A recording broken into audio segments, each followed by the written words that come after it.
1,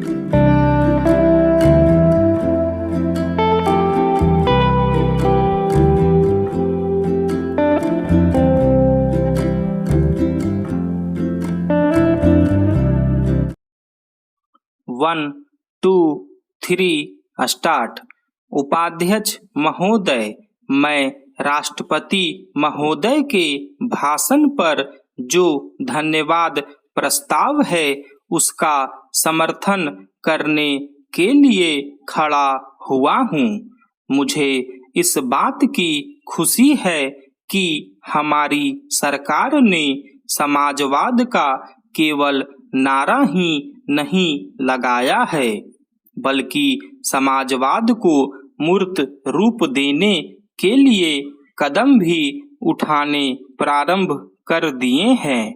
सबसे बड़ी बात तो यह है कि गरीबी हटाओ, गरीबी मिटाओ यह केवल आंदोलन ही नहीं रहा, बल्कि इसको कार्य रूप में परिणत करना भी आरंभ कर दिया गया है। इसके लिए मैं अपने प्रधानमंत्री को जितना भी धन्यवाद दूं वह थोड़ा ही है। मुझे आपसे यह भी कहने का साहस हो रहा है कि सरकार ने इस समय हमारे पहाड़ी क्षेत्रों को पूर्ण राज्य का दर्जा दे दिया है। आज तक तो वे बिल्कुल पिछड़े हुए थे। मैं आपसे यह कहने का भी साहस कर रहा हूँ कि पहाड़ी और सीमा के क्षेत्रों को राज्य का अधिकार तो दे ही दिया गया है, उनको यह अवसर भी दिया गया है कि वे अपने पिछड़े हुए इलाकों को उन्नत बनाने के लिए स्वयं प्रयत्न करें और अपने पैरों पर खड़े हों। लेकिन मुझे बड़े दुख के साथ आपके सामने यह कहना पड़ रहा है कि हमारे उत्तर प्रदेश के जो पहाड़ी जिले हैं वे आज भी बहुत ज्यादा पिछड़े हुए हैं और उनको कोई देखने वाला नहीं है। मैं सरकार का ध्यान इस बात की ओर दिलाना चाहता हूँ कि कुछ दशक पहले इसी दिल्ली में पहाड़ी इलाकों के सैकड़ों भूमिहीन किसानों का एक बहुत बड़ा जुलूस निकला था और उन्हें हमारे राष्ट्रपति ने आश्वासन दिया कि उनकी भूमि समस्या हल करने के लिए वे उत्तर प्रदेश की सरकार को लिख रहे हैं। लेकिन आपको सुनकर आश्चर्य होगा कि कई वर्ष बीत गए हैं, किंतु एक चप्पा भूमि भी किसी भूमिहीन को आज तक नहीं दी गई है।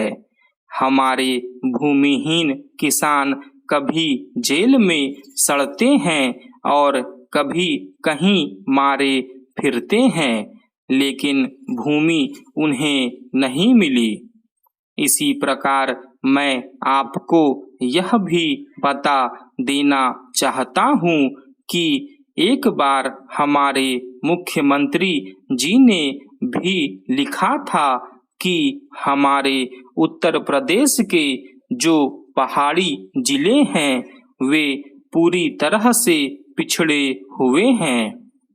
इसके अलावा एक बार हमारे प्रधानमंत्री जब यहाँ दौरे पर आए थे तब उन्होंने एक सार्वजनिक सभा में भाषण दिया था।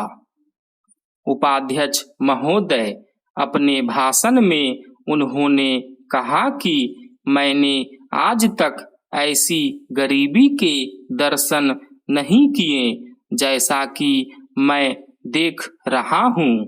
ऐसी गरीबी जब हम स्वतंत्र नहीं थे तब अवश्य देखने को मिलती थी, लेकिन स्वतंत्रता के पश्चात मैं पहली बार ऐसी गरीबी देश के किसी भाग में देख रहा हूँ। देश के विकास के काम को बढ़ाकर ही ऐसी गरीबी हम मिटा सकते हैं। सरकारी उद्योगों की स्थिति अजीब है। हर संभव कोशिश से और सद्भाव बनाकर सरकारी उद्योगों के कर्मचारियों को आप अच्छा वेतन देते हैं और उन्हें रहने का अच्छा स्थान देते हैं, फिर भी घाटा होता है और देश का नुकसान होता है। कारण क्या है? कारण यह है कि आपकी औद्योगिक नीति गलत है और जो रुपया आपके पास है उसको भी आवश्यक काम के लिए खर्च नहीं कर रहे हैं। एक तरफ बोकारो के लिए 600 करोड़ रुपया रख रहे हैं और दूसरी ओर राजस्थान नहर को पूरा करने के लिए आप कहते हैं कि हमारे पास पैसा नहीं है। एक ओर महाराष्ट्र के अंदर आप नई चीनी मिलें खोल रहे हैं और दूसरी ओर उत्तर प्रदेश और बिहार के अंदर कारखाने बंद हो रहे हैं या जो उनकी क्षमता है उस पर पूरे तौर पर काम नहीं कर रहे हैं। यह कोई औद्योगिक नीति नहीं है। इसलिए यह कहना ठीक नहीं है कि हमारी औद्योगिक नीति सफल हुई है।